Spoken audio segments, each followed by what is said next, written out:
What is your gut and why does it even matter? I like to call it Grand Central Station. Mm. Everything goes on there. It's like we ingest our foods, as healthy as they might be or unhealthy.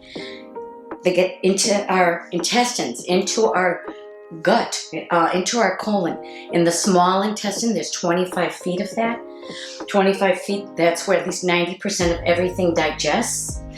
After it digests, those leftovers go into the large intestine and eliminates. In this area is where you're absorbing all your nutrients. So if you're not digesting it properly, whether because you're not chewing your food right, whether or not because you're stressed and you're not digesting it properly, then those nutrients are not going into your bloodstream. You might say, so what? Mm-hmm. Well, if that's not occurring, then this is how your skin is fed. This is how your hair is fed. This is how your immune system is fed. If things are not working there, it's going to show up on the skin. Mm-hmm. It's going to show up in hair, achy muscles. You're going to getting colds and flus and all sorts of conditions over and over again and wondering what's going on. Yeah. I have other nutritionalists, chiropractors, alternative functional doctors directing people to me for colon therapy, for changing diet so that their program and their protocol can be successful. Without this being healthy, all the supplements and all the foods that you're ingesting and spending lots of money on, it's going to take double the amount of time to really get well. If this is clear and open, you can receive, I'm going to say, the beautiful vibration of the beautiful foods that you're ingesting, and as well as the supplements. Wow, Mm-hmm. That's amazing. Which foods can improve our gut health? I guess you wouldn't believe me if I said Twinkies, huh? Not Twinkies. Foods with fiber. I'm going to say probably top of the heap.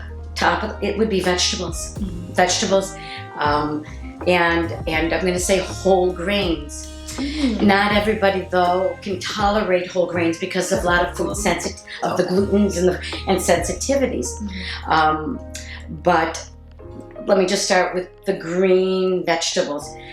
Yes, it would be wonderful if they were raw, but if you can steam them or cook them. Mm-hmm. Not everyone can do raw, but lots of vegetables. I always say vegetable is your main course.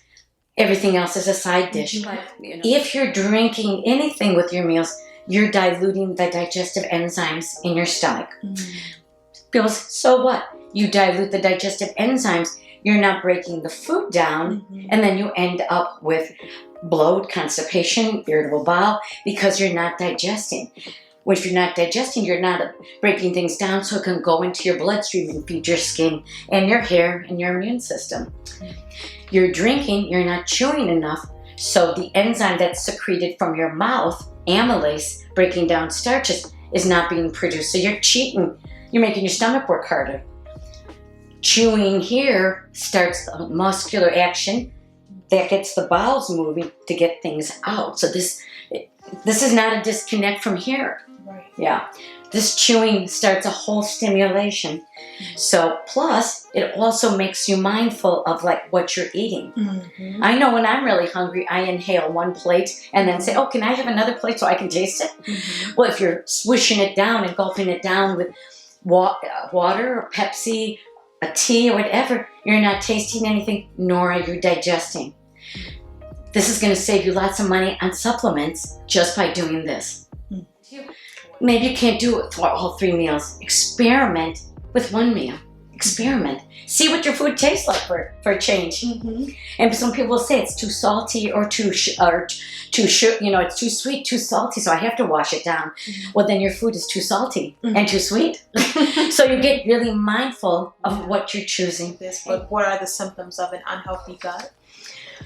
This is going to be a direct contributor, if not kind of a secondary. I mean, we have the obvious, if something's not going right, then you're not going to the bathroom every day, okay? Mm-hmm. People don't realize 3 meals in, 3 meals out. Yeah. I know doctors will say everybody has their own rhythm. Mm-hmm. I don't know how many of my clients have said, my doctor says, this is normal, I don't have to go every day, but I feel really uncomfortable.